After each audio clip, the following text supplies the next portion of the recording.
Hey, what's up, everybody? This is WFSO Aftermath. Although this is pre-recorded, I apologize. Next week we will be live, but anyway, so we're gonna talk about a little bit of news and, of course, last night's Impact pay-per-view. So, what they did mention on W Impact um, Rebellion pay-per-view about the upcoming pay-per-views that they got going on all the way through July.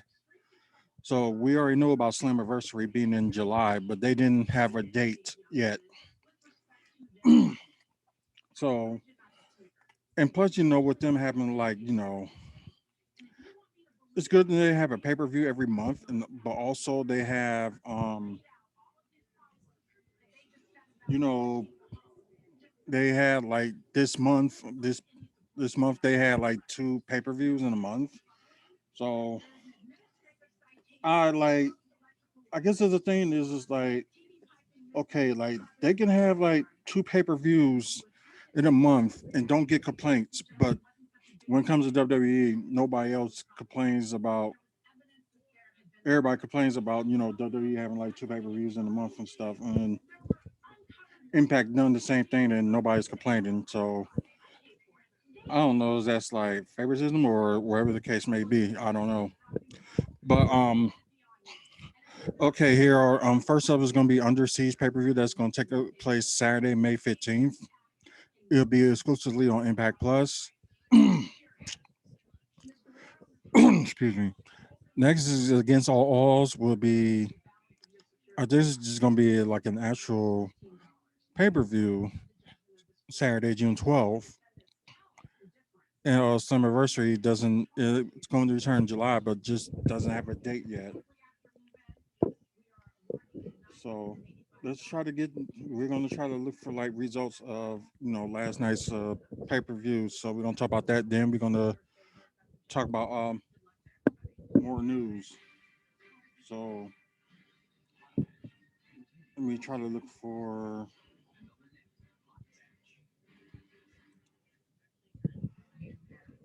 There we go. Let's go to results. Then we'll just talk about of course, there's the news we're looking at is from WrestlingIncorporated.com. So check them out, and there'll probably be some news we're already checking out through NoDQ.com. So that's a possibility. Um,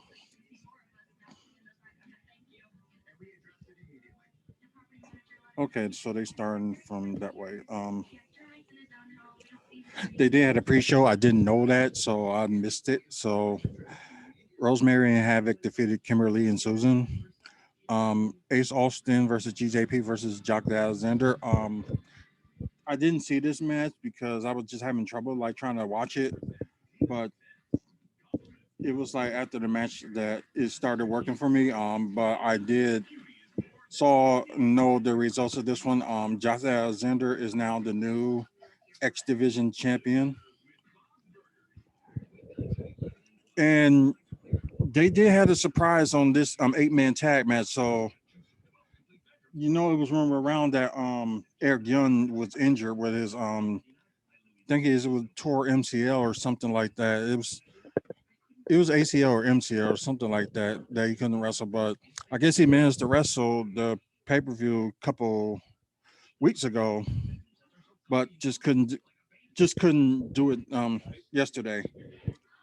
So yeah, Chris Sabin, Eddie Edwards, James Storm, and Willie Mack going against Diener, Joe Doran, Rhino, and W. Morsley, which is also known as Big Cass, who used to be in WWE. So he's with Impact now and going to be teaming up with them. So they got really a tall, dominating team. So I guess this is one thing that threw me off, and I was wrong on this one. But Violet by Design did win by pinfall. I think Morsley pinned Willie Mack. Sorry. Matt Cardona versus Brian Myers. I thought Matt Cardona was going to win this, but he didn't. And Brian Myers ended up winning the match. So like I said, like this match, and there was another match on here that could be possible number one contenders match if they choose like that. So possibility, like maybe Brian Myers or whoever the other match was going to be was going to, you know, be chasing for the title.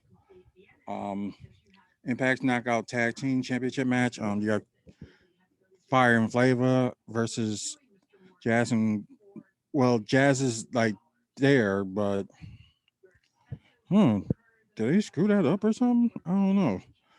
Postman Jordan Grace and Rachel Aaron with Jazz, so I don't get why how they messed that up.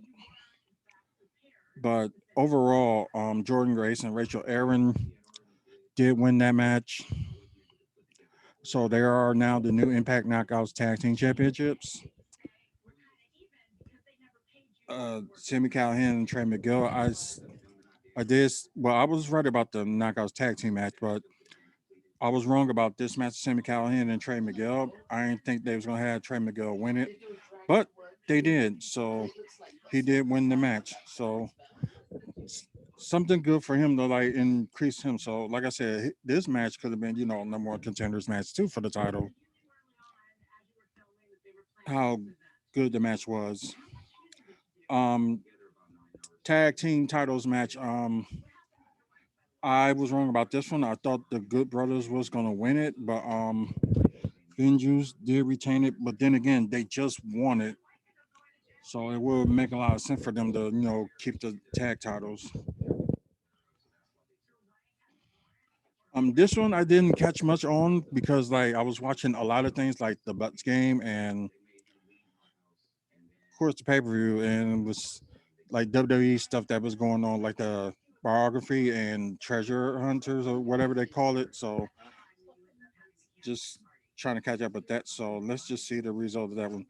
Okay, Deanna Perrazzo did retain. So yeah, I was kind of right about that. AEW World Championship. I kind of knew that how this match was going to play off. Although I said that I thought it was going to go the other way. Like I guess I played like devil's advocate and said like Rick Swan was going to win, but I kind of knew in the back of my mind he wasn't. But I just was waiting for like Impact just to throw us off, but didn't.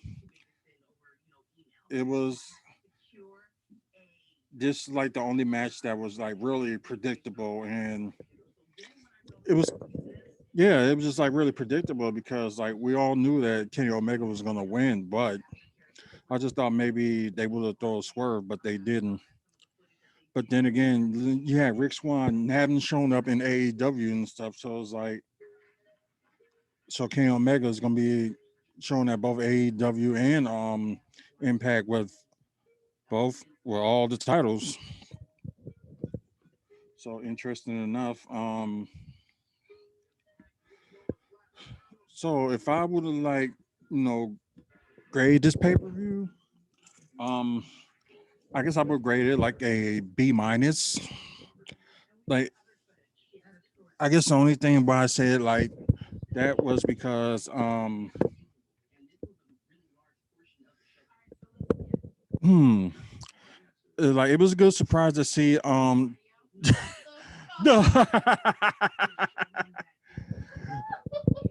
it was good to see like W Morrisley, also known as Big Cass, like make his debut on there. So that was good.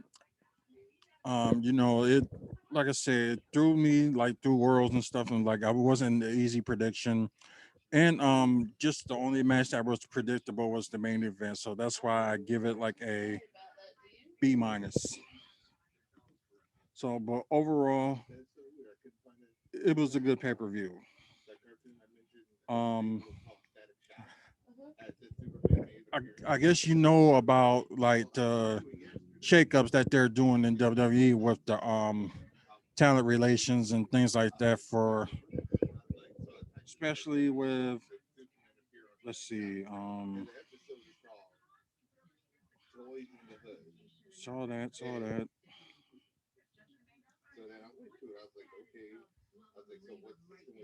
Of course they did. Several released WWE superstars featuring Impact Slammiversary promo. So, but then again, that's a good idea because the ones that got released it their 90-day calls were in like July 14th. So it's a good way if they decide to do like the pay-per-view July 15th, they can, or like late July, they can make their debuts on Impact for whoever they sign. So Summerversary will be something to watch for. Um, let's see.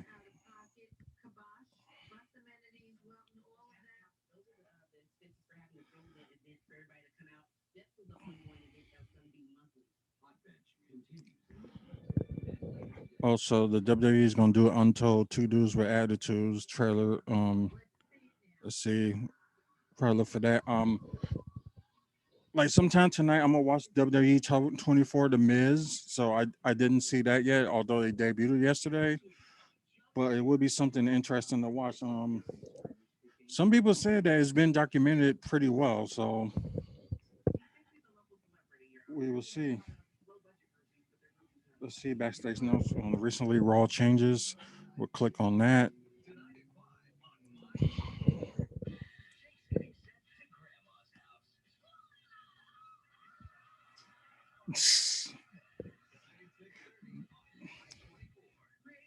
New details have been revealed on the recent creative changes for the Raw brand. It was recently reported how WWE made a late change to WrestleMania 37 plans that saw Sheamus win the United States title from Riddle. Ooh. Original plans called for Riddle to retain, but the finish was changed in favor of the continuing the Riddle versus Sheamus feud, with speculation on the rematch happening on Backlash. Okay. The plan to continue Riddle versus Sheamus was apparently next by the next night, but Sheamus hasn't wrestled in the last two Raw shows, and Riddle was entered into a short-term program with Randy Orton. So last week's Raw did she Sheamus beat down Humberto Carrillo and teased to open the challenge for the future. Oh yeah, and plus Orton puts a face like Braun Strowman last week, but they changed that. So you see, like they write a lot of changes that they made, and which is kind of crazy. Don't know why they did, but okay. I just thought they was talking about changes with the with creative, but like I think some of us already knew about the changes in matches and stuff like that.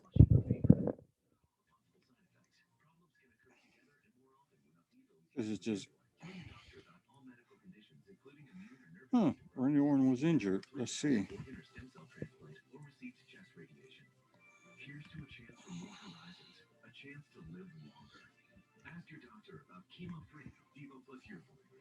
Let's see.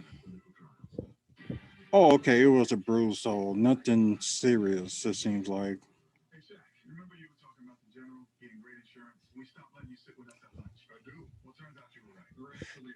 Yeah, history of shoulder problems from when he was younger. He suffered shoulder injury back in 2002 after making his Raw debut. So probably just like I said, it probably was a bruise and probably was nothing serious. So okay. Um,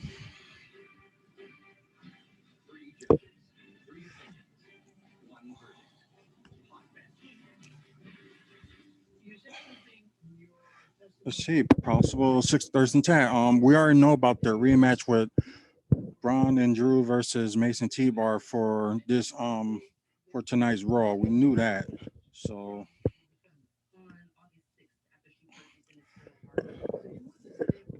six-person tag for tonight's Raw will be Elias, Jackson Riker, and The Miz take on the New Day and Damian Priest. Let's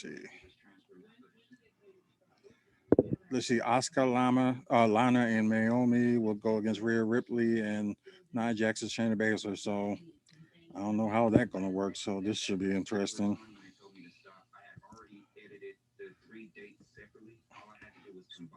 Let's see. So they just got them 3 matches so far. So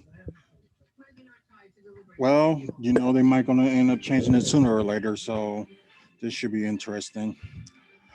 But I'm gonna just throw something in there. There was a group that I belong to on Facebook that they did a thing like you're in charge of WWE. What's the first 3 things you're gonna do? Um, a lot of people just put a lot of things on there. Like some of them agree what I said with like the fire of Kevin Dunn and retire Vince McMahon and let wrestlers be independent contractors. So those were my first 3 things I would have done. But a lot of them just said like, okay, change Raw to 2 hours. So some of them didn't make any sense like that. Like, why would you? It's not the problem that Raw is 3 hours. The problem is just the content that they don't write enough for. Like they do all these promos and talking and stuff like that. There's just not enough action. Like, why make like 7 matches in a 3 hour period where you can do a pay per view? You can make like 8 or 9 or something like that. So that I just really don't get, and don't know why they don't do that. Let's see. But seriously, like, y'all comment below. Like, what do y'all think y'all first 3 choices would be if you was in charge of WWE? Like, what would be the first 3 things you would have done? So we're probably gonna look at one more news, then we're probably just gonna close it up here. Let's see.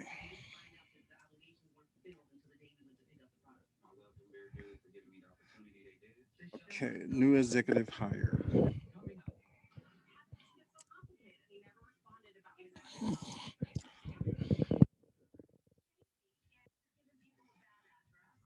Then Claudian Lillian as a new senior vice president of head global sales and partnerships.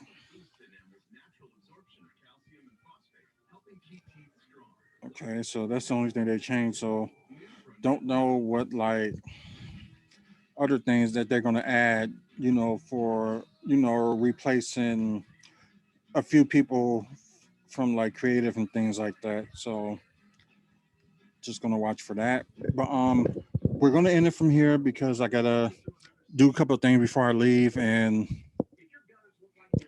hopefully things will go well on Raw tonight, and hopefully they do better in creative. But it's Raw, but who knows? Um, of course, like this video if you like it. Also, just put comment below like what y'all saw on tonight's Raw and stuff. I probably won't be able to watch it until maybe later on tonight or tomorrow or something. But because I know they do their replays on Hulu, so probably gonna watch it through that. Um, don't forget about we when we get to 150 subscribers, I will announce the winner to win whoever wins the Iron Hammer Funko Pop. As soon as we get to that level of 150 subscribers. And like I said, I'm working on something for you guys at Twitch too, so probably get more viewers than that. So we'll just say for Twitch, if we get up to 50, we'll just throw like a prize or something for the winner. So all they gotta do on Twitch is just subscribe. So we'll figure out something for you guys. Um, I think that's like pretty much it for me. Although the Bucks lost yesterday, I did a video on that, so get a chance to check that out. Um, They got Charlotte tomorrow, so hopefully they can do better, not letting the fourth quarter get away from them, like with letting them threes get away. Yeah, well, hopefully they win because they could have been very close to that second seed, but they still are. But we got to see how Philly does and how Bucks does in days to come, and they're very close to the playoffs.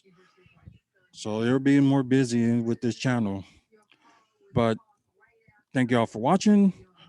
Till the next video, everyone. So goodbye from y'all on YouTube.